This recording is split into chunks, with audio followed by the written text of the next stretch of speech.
Olá pessoal, bem-vindos à Medcel. Hoje dentro da cardiologia nós vamos estudar síndrome coronariana aguda, especificamente infarto com supra. Existe uma outra aula em que a gente conversou sobre angina instável e infarto sem supra. Agora a gente vai ver os aspectos relacionados, mais uma vez, à generalidade das síndromes coronarianas, ok? Então olha só, esse começo de fisiopatologia ele é o mesmo início da aula de angina instável e infarto sem supra, e depois a gente passa para as condutas específicas do infarto com supra de ST, ok? Muito bom, então vamos lá. Bom, angina instável e o infarto do miocárdio são as principais causas de morte cardíaca aguda. A gente sabe que cerca de 10% de todas as fichas abertas no pronto-socorro, a queixa é dor torácica, e dessas, de 15% a 30%, vão ter realmente uma síndrome coronariana aguda. De aspectos gerais e fisiopatologia, mais uma vez, algo que a gente também comentou na aula de angina instável e infarto sem supra, a gente sabe que um paciente chega no pronto-socorro com uma queixa de dor torácica, pelo protocolo de Manchester, ele vai acabar ganhando uma ficha vermelha e entra logo para dentro do pronto-socorro. O grande objetivo desse paciente pular a fila e entrar no pronto-socorro, logo que ele chega ali na triagem e ele fala que a queixa dele é uma queixa de dor torácica, é para fazer o eletrocardiograma em menos de 10 minutos, tá ok? Então o paciente chega num hospital, passa na triagem e fala para o profissional de enfermagem: eu vim aqui porque eu estou com dor torácica. Isso no protocolo de Manchester, ficha vermelha, ele fura a fila, entra no pronto-socorro e vai fazer um eletrocardiograma. E o eletrocardiograma é um dos 3 elementos básicos para o diagnóstico diferencial, né? E o objetivo principal do eletrocardiograma, que tem que ser feito em até 10 minutos, é exatamente o tema dessa aula. É para a gente poder diagnosticar o quanto antes um infarto agudo com supra de ST. Ok? Então, nós, dentro das síndromes coronarianas, vamos ter angina instável, infarto sem supra e infarto com supra, e os elementos que a gente usa para caracterizar esses 3 diagnósticos é o quadro clínico, eletro e os marcadores, tá? Então, de novo, porque questão de prova, qual desses 3 é o mais importante elemento para caracterizar uma síndrome coronariana aguda? Resposta: quadro clínico.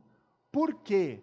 Porque na angina instável de alto risco, o eletro pode ser inespecífico, os marcadores CK-MB e troponina vão ser normais e esse paciente tem que ir para UTI, tem que receber antiagregante, anticoagulante e vai ser programado o cateterismo. Então, só com a história, só com o quadro clínico e os outros elementos de exame físico e assim por diante, tá certo? Mas o infarto sem supra, além do quadro clínico típico, ele vai ter os marcadores alterados. Por quê? Se ele infartou, alguma célula do miocárdio sofreu, rompeu, liberou CK-MB e troponina. Então, infarto sem supra tem quadro clínico e tem os marcadores. E o infarto com supra é o que o eletrocardiograma mostra o supradesnivelamento do segmento ST. A gente também mostrou essa figura naquela aula de angina instável, que é para a gente poder compreender por que alguns pacientes chegam a infartar e outros fazem angina instável. Então, olha só, aqui eu tenho uma coronária num corte longitudinal dessa coronária, com uma placa de aterosclerose, e o que vai acontecer? Os pacientes que infartam, essa placa sofre uma rotura, forma-se um trombo, e esse trombo leva a uma oclusão da coronária. No momento que esse trombo oclui a coronária, o corpo tenta recanalizar. Nós temos fatores trombolíticos endógenos, só que eu vou acabar tendo um infarto quando meu corpo não consegue recanalizar. Então é uma oclusão permanente. Outro elemento é uma oclusão de 100% da luz da coronária, tá? Então existe uma obstrução total do fluxo. em um paciente que não tem circulação colateral. Agora, quais são os determinantes para uma pessoa, ao invés de infartar, ter um quadro de angina instável? Primeira, o trombo não fecha totalmente a coronária. Ele não é oclusivo, então ele tem uma placa de colesterol, vamos supor, com 60% de obstrução da coronária, sofre rotura aqui na placa, e aí junta-se o trombo e fica com 97%, 95% de oclusão. Então, não foi uma oclusão total. Outro motivo para uma pessoa ter angina instável e não ter infarto, ele fecha totalmente a coronária, mas o corpo abre. Então, é uma oclusão transitória. E o terceiro motivo, fecha 100%, mas ele tem bastante circulação colateral. Outro slide que também a gente discutiu na aula, parte 1, que é angina instável e infarto sem supra, é que o trombo, né, quando visto no microscópio, diferencia essas três patologias. E, na verdade, a angina instável e o infarto sem supra são mais parecidos entre si do que o próprio infarto sem supra e infarto com supra. Por quê? Porque quando vistos no microscópio, o trombo da coronária na angina instável e no infarto sem supra é chamado trombo branco, rico em plaquetas. Já o trombo do infarto com supra, ele é vermelho. O que significa isso? O trombo nada mais é do que uma rede, né, de fibrina, e o nome certo, né, seria um fibrinolítico, que é o remédio que a gente pode usar para dissolver esse trombo. No trombo vermelho, ele tem então a rede de fibrina e ele é rico em hemácias. No trombo branco, ele é rico em plaquetas. Por que que a gente pode usar o trombolítico aqui e não aqui? Então vamos lá. Na rede de fibrina, existe molécula de trombina aderida, tá? O trombo vermelho, rico em hemácias. Quando você dá streptokinase ou RTPA, alteplase, ele dissolve a rede de fibrina, libera moléculas de trombina, que quando estão soltas na circulação, são potentes agregantes plaquetários, mas o trombo é vermelho, rico em hemácias, então não tem problema. O streptokinase, por exemplo, dissolve a rede de fibrina, libera a molécula de trombina, mas tem pouca plaqueta. Você conseguiu recanalizar a coronária com o trombolítico. Agora, quando isso é feito num trombo branco, o que vai acontecer? A streptokinase vem, dissolve a rede de fibrina, libera moléculas de trombina, que soltas são potentes agregantes plaquetários, e o trombo é branco, rico em plaqueta. Esse trombo se reorganiza e aumenta. Então, por isso que eu não uso trombolítico aqui e uso trombolítico aqui. E voltando para o primeiro slide dessa nossa conversa, qual é a pista em 10 minutos da chegada do paciente de que o trombo dele é vermelho? O eletrocardiograma com supra de ST, ok? Então, no infarto com supra, que é o objetivo dessa nossa conversa hoje, os três elementos, quadro clínico, eletro e marcadores, como é que eles se comportam? Quadro clínico, dor típica e prolongada, acima de 30 minutos de dor. Eletrocardiograma, supradesnivelamento do segmento ST em derivações concordantes, que enxergam a mesma parede, ou um bloqueio de ramo esquerdo novo, pelo menos supostamente novo. E o terceiro elemento, como eu tive infarto, eu vou ter elevação de CKMB e troponina, claro, nos seus tempos corretos de elevação, né? Eu tenho que ter tempo hábil. Este seria um eletrocardiograma de 12 derivações, D1, D2, D3, AVR, AVL, AVF, V1, V2, V3, V4, V5, V6, em que eu enxergo na parede inferior do coração, D2, D3 e AVF, um supradesnivelamento do segmento ST. Então esse seria um eletro de um infarto com supra na parede inferior. Quadro clínico típico, pessoal, aquela dor que é a dor chamada definitivamente anginosa. Uma dor no hemitórax esquerdo, em aperto, queimação, prolongada, irradiando para os membros superiores, ou para o queixo, ou para o umbigo. acompanhado de náusea, palidez, sudorese, que iniciou-se, na verdade, no repouso, tá certo? Não melhora com o uso de nitrato sublingual. Essa é a característica da dor. Qual o cuidado que a gente tem que ter?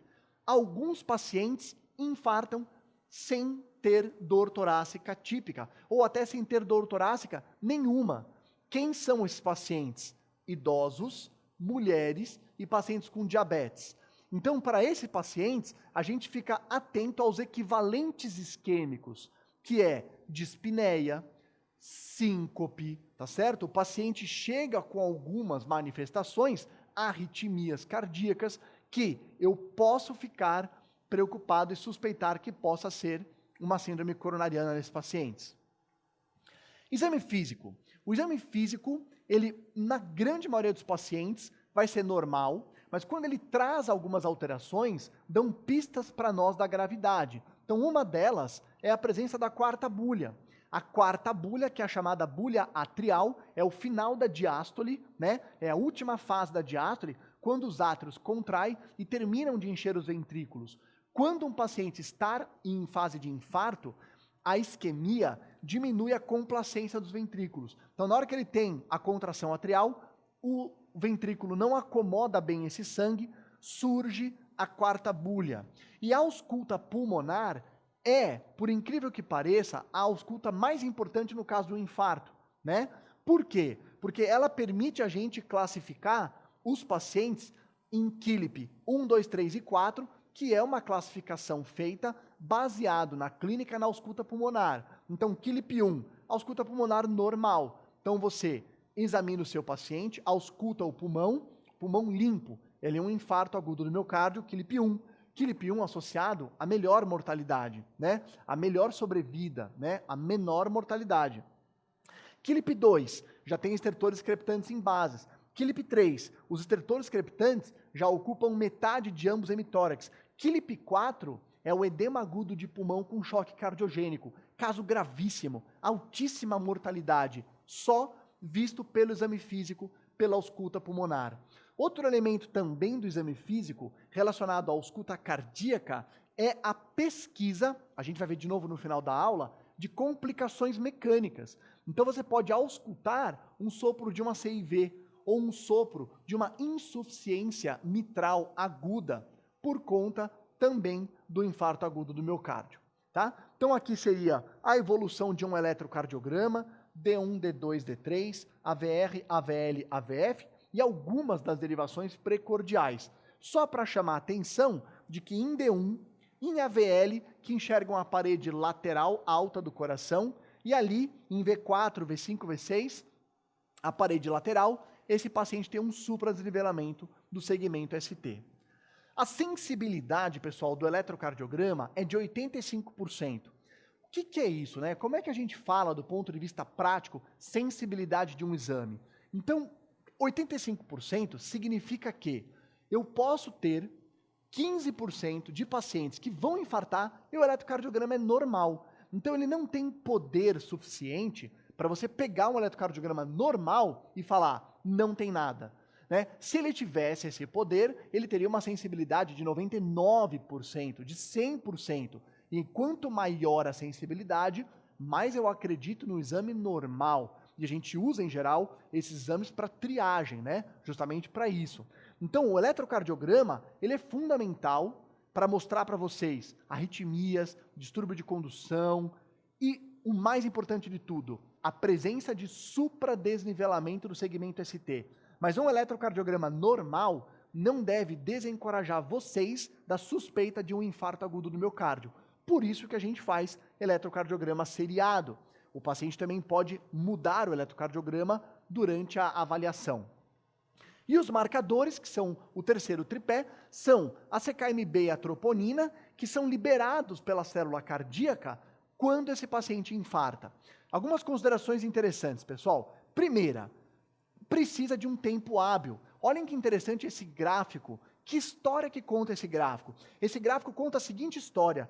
Tanto a CKMB, que é a linha verde, como a troponina, que é a linha vermelha, eles demoram algum tempo para começar a aparecer no sangue depois do infarto, que em geral é de 4 a 6 horas. Então, se o paciente está com dor torácica, chega no hospital com 2 horas de dor, o que é excelente, o primeiro CKMB e troponina, que a gente chama de primeira bateria de enzimas cardíacas, vai vir normal, né? Por quê? Não tive tempo hábil ainda dele estar disponível na circulação.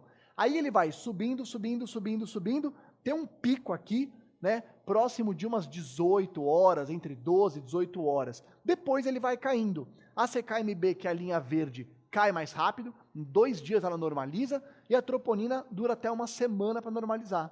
Então a gente usa isso para, caso o paciente, enquanto ele está internado, ele tiver nova dor torácica, a gente poder avaliar a presença de um reinfarto nesse paciente. Aí no caso, qual exame eu vou pedir? CKMB, porque a troponina ainda está fazendo a curva. Então, CKMB positiva em 4 a 6 horas, um pico perto de 18, normaliza em até 2 dias, tá legal?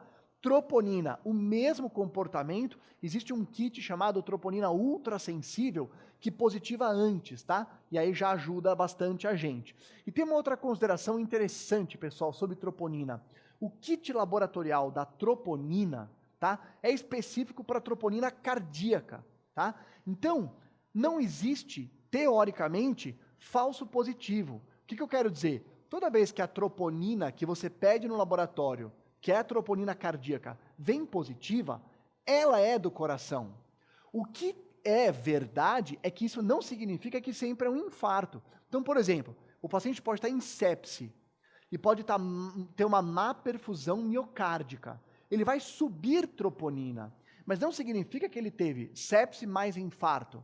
Significa que pela sepse, pela má perfusão miocárdica, o coração sofreu. Sofreu, liberou enzimas, e aqui no caso, você está pegando. Então, esse é um conceito fundamental. Pediu troponina, ela vem alta, alguma coisa está dando esse tipo de lesão no coração. Pode ser edema agudo, pode ser o choque, podem ser outras alterações, tá legal? Mas essa troponina, ela é específica para a troponina cardíaca. Infarto do ventrículo direito. A maior parte dos pacientes que vocês veem no pronto-socorro e que a gente estuda, tem infarto do ventrículo esquerdo, né? Da parede anterior, da parede inferior, da parede lateral. Mas alguns desses infartos vêm junto com o infarto do ventrículo direito. Então o ventrículo direito, ele não é acometido isoladamente. O mais clássico é eu ter um infarto da parede inferior e do ventrículo direito, por conta da irrigação coronária. Qual é a suspeita de que o ventrículo direito está sendo acometido? Primeiro, hipotensão. Então lá, nos sinais vitais do paciente, o paciente chega no pronto-socorro, vai para a salinha de emergência, né? Monitor oxigênio e veia. Monitor significa, vou controlar o traçado eletrocardiográfico, vou controlar a saturação, frequência cardíaca e PA não invasiva. Então, quando você está avaliando a pressão desse paciente, ele está hipotenso.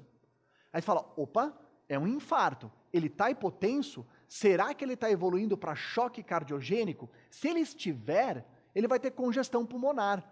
Por quê? O ventrículo esquerdo, que é quem é o principal determinante da pressão arterial, né? No volume sistólico, débito cardíaco. Se ele está dando hipotensão, é porque ele está falhando. E aí eu vou ter ausculta pulmonar com estertores crepitantes. Só que aí você vai ouvir o pulmão e ele está limpo. Você fala, pera um pouquinho, o paciente está infartando, a pressão está baixa, os pulmões estão limpos, aí você vê indícios de aumento de pressão venosa central, como estase jugular. E se você encontrar hipotensão, QLIP1, ausculta pulmonar limpa, e estase jugular, essa é a tríade do infarto do ventrículo direito. Então é com isso que você vê que o seu paciente deve estar tendo acometimento de ventrículo direito.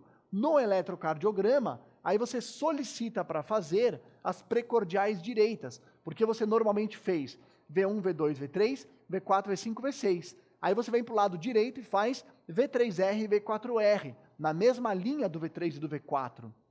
E você pode diagnosticar o supra, tá? Isoladamente, você já pode ter visto um supra só em V1, porque V1 já é uma derivação que fica do lado direito, tá certo? A gente já chama V1 de uma precordial direita, mas você desce para o V3R e para o V4R. Detalhe, pessoal, esse supra é transitório. Então, se você tiver uma clínica muito clássica e você não encontrar o supra, não inviabiliza a tua suspeita de um infarto de ventrículo direito. Ok? Bom, condutas agora. Vamos lá.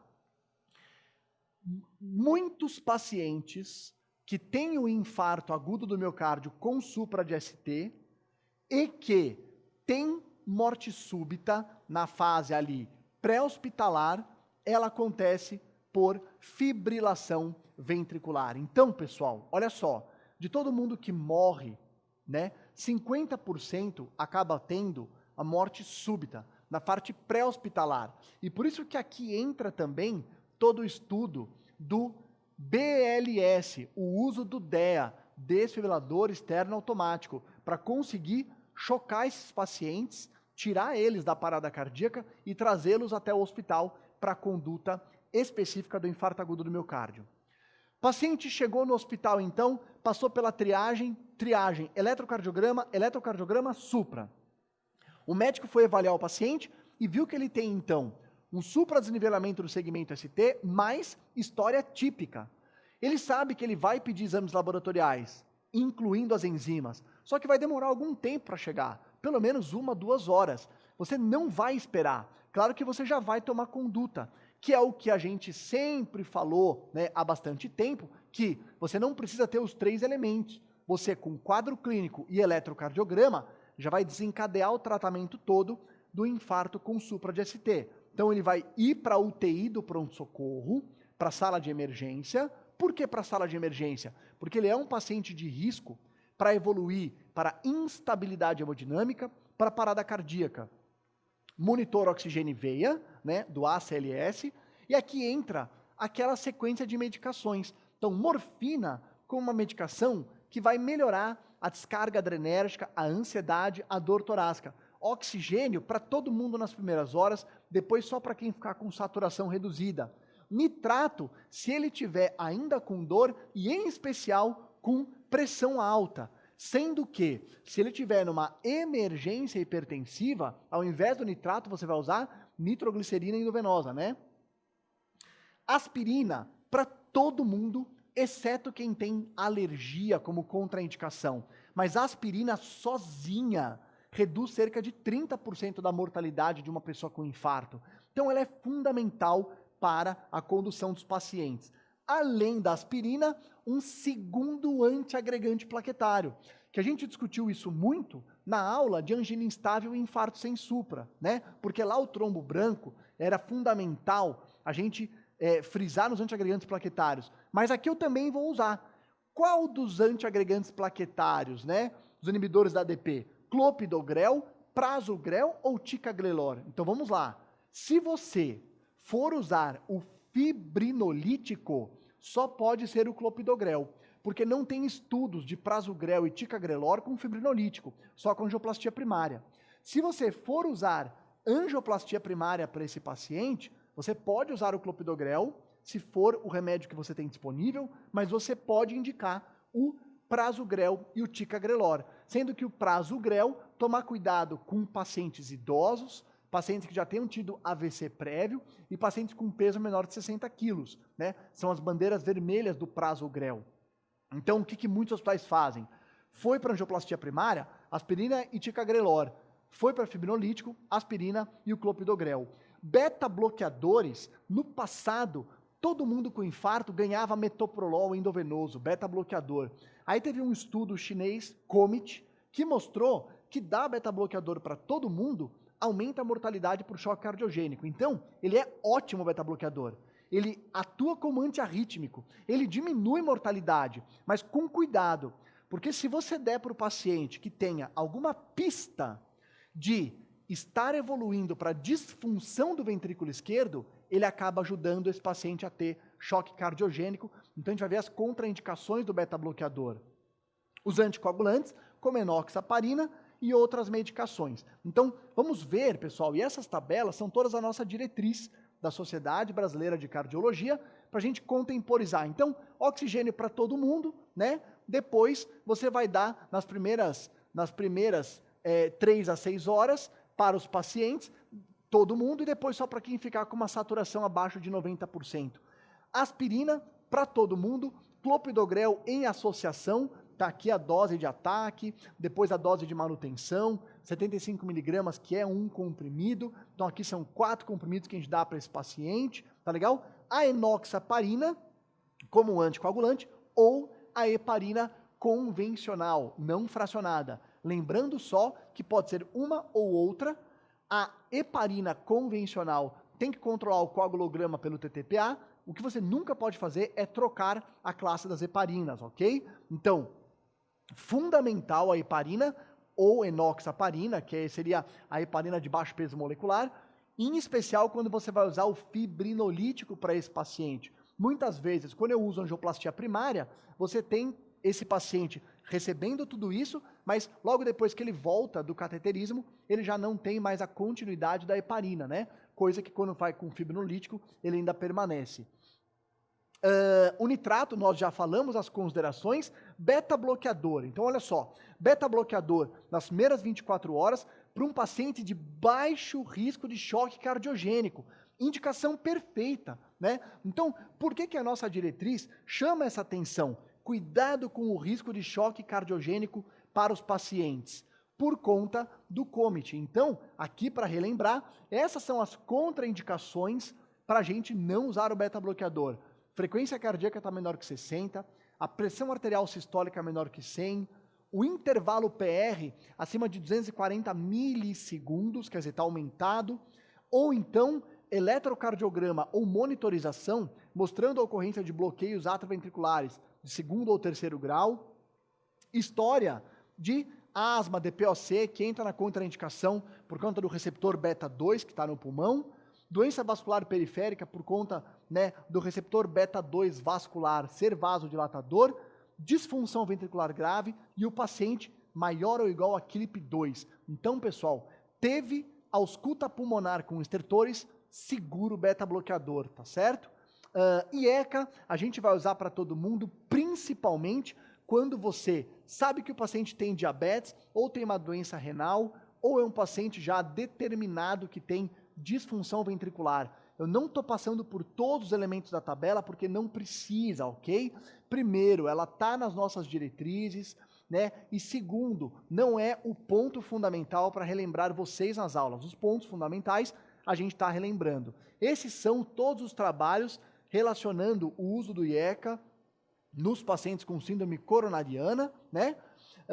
E os bloqueadores da aldosterona, a espironolactona. A espironolactona, muito parecido com o que a gente faz no ambulatório, ela tem que ser usada em pacientes em que você sabe que a fração de ejeção é menor que 40, que tenham sinais de insuficiência cardíaca. Isso vai ajudar bastante. Tomar cuidado com o potássio para esses pacientes, né? Porque a gente sabe que a aldosterona é tóxica para o miocárdio e a espironolactona é um bloqueador da aldosterona, que a gente já usa ela na ICC. O mesmo raciocínio serve para as estatinas. Estatina você pode dar para todo mundo. Se você tiver o LDL dosado que esteja acima de 100, já ganha uma indicação classe 1. Entre 70 e 100, 2A, mas ainda a gente sabe que a estatina tem os efeitos pleotrópicos, que são aqueles, além do qual ela foi desenhada, ajudam bastante na estabilização desses pacientes. E aí, vamos considerar as 3 formas que a gente tem de abrir a coronária. Porque, na prática, pessoal, tempo é músculo, músculo é vida. E o que a gente quer é abrir a artéria coronária. Então, a gente vai ter a terapia de reperfusão, que vai ser feita por fibrinolítico, medicamento, angioplastia, o cateterismo cardíaco e a revascularização. E vamos falar um pouco sobre essas 3 aplicações. Então, primeiro, fibrinolítico. A meta é menos de 30 minutos da chegada do paciente. Claro que ele tem as suas indicações e contraindicações. A gente vai rever. A angioplastia é menos de 90 minutos. E aqui tem que tomar um cuidado muito especial com a angioplastia, o que de vez em quando os avaliadores pegam nas provas práticas. Por quê? Você estar trabalhando num pronto-socorro que tem hemodinâmica 24 horas ou tem hemodinâmica disponível, não significa que você vai mandar o paciente para angioplastia sempre. Se essa angioplastia for demorar, ou porque a sala está ocupada, ou porque o hemodinamicista e a equipe não estão disponíveis para rapidamente fazer angioplastia, você deve fazer o fibrinolítico. Você não pode ficar esperando mais, comprometendo essa meta de menos de 90 minutos do que a gente chama tempo porta-balão, ok? Aqui seria uma figura mostrando o catéter passando pela coronária, insuflando o stent e abrindo, né, essa artéria, tá certo? E aqui, de novo, a tabela da nossa diretriz. Então, olha só. Primeira terapia de reperfusão, fibrinolítico. A gente sabe que a gente vai usar em todo paciente com suspeita de infarto, em que o eletro mostrou supradesnivelamento do segmento ST, sendo que este eletrocardiograma foi feito em 10 minutos da chegada do paciente, tá certo? É o mais rápido e, graças ao supra de ST, que eu estou inferindo que esse seja um trombo vermelho e, portanto, eu vou usar o trombolítico. Eu não devo usar o trombolítico fibrinolítico depois de 12 horas. Na verdade, pessoal, cada hora que vai passando, o fibrinolítico perde potência para abrir a coronária. Depois de 12 horas, ele não consegue abrir a coronária. Eu acabo tendo só os efeitos colaterais. Por isso que eu não uso, né? Então, ok. E a angioplastia? Bom, a angioplastia também é uma forma da gente reperfundir os pacientes com infarto. No infarto com supra, ela é imediata, ela não é programada como no infarto sem supra. Aqui ela é imediata, tá certo? Ela tem que ser feita em até 90 minutos da chegada do paciente, do primeiro contato com o médico, tá certo? Se você tiver num centro que não tem angioplastia primária e você tem um centro à disposição para encaminhar esse paciente, você pode considerar a transferência desde que demore menos de 2 horas, 120 minutos, tá? Essa tabela lembra pra gente as contraindicações de trombolítico, porque olha só como funciona. O paciente chegou, você viu supra, você quer abrir a artéria. Você rapidamente avalia o benefício, vê se você tem hemodinâmica ou não, você vai querer prescrever o fibrinolítico, é um trombo vermelho, você tem que percorrer as contraindicações absolutas. Por quê? O fibrinolítico, ele é muito potente, né? Vai alterar muito a cascata da coagulação. E se esse paciente tiver alguma dessas contraindicações, ele pode causar nesse paciente um malefício muito grande, né? Um efeito colateral muito grave, um efeito sentinela e óbito. Então, quais são as contraindicações absolutas? Qualquer sangramento intracraniano, AVCH, em qualquer época da vida. Então, na história do paciente, buscar saber AVCI nos últimos 3 meses. Então, se o paciente teve um AVCI recente, não pode usar fibrinolítico. Outra, neoplasia no sistema nervoso central. Paciente que tem um quadro diagnosticado de tumor no sistema nervoso central. Contraindicação absoluta. TCE nos últimos 3 meses, recente. Qualquer sangramento interno ativo ou diástase hemorrágica, exceto menstruação. Então, o paciente tem, às vezes, um sangramento por um pólipo intestinal, uma úlcera gástrica, proibitivo. Qualquer lesão vascular cerebral conhecida, malformação arteriovenosa, e a suspeita não ainda descartada de dissecção aguda de aorta. Por quê? Porque a dissecção aguda de aorta pode ser muito traiçoeira. Quando ele disseca o flap ali proximal, ele pode pegar o ósseo da coronária. E esse paciente pode chegar com dor torácica, supra de ST e ser uma dissecção de aorta, que você vai, né, fazer o diagnóstico diferencial pela exame físico, ausculta, medição dos pulsos, análise do raio-x, característica da dor, mas se você ainda não teve descartada a suspeita de uma dissecção aguda de aorta, claro, você não pode fazer trombolítico, senão o paciente vai a óbito. Os trombolíticos que a gente utiliza, streptokinase, o mais antigo, alteplase, um trombolítico melhor, e o tenecteplase, que é o trombolítico desenhado para ser feito em bolos, muito usado em sistema de remoção, porque ele é feito durante o transporte, antes de chegar no hospital para esses pacientes, ok? Muito bom. Angioplastia primária. O interessante, pessoal, é que antes de 3 horas de dor, o fibrinolítico tem a mesma taxa de sucesso da angioplastia primária, mas depois de 3 horas, o que eu comentei? Cada hora que passa, o poder do fibrinolítico diminui. Então, depois de 3 horas, angioplastia primária vence do fibrinolítico, deve ter preferência se você tem os dois disponíveis, tá? Mas tem que ser feito em menos de 90 minutos. Se você considerar o transporte, em menos de 2 horas. E o lugar, pessoal, e a condição clínica que a angioplastia primária mais salva vidas é no infarto agudo de parede anterior que evoluiu para o choque cardiogênico, que é essa condição que está aqui embaixo. Essa, você não tem dúvida de que se você estiver num centro que disponibiliza de angioplastia primária, é o melhor benefício para o paciente.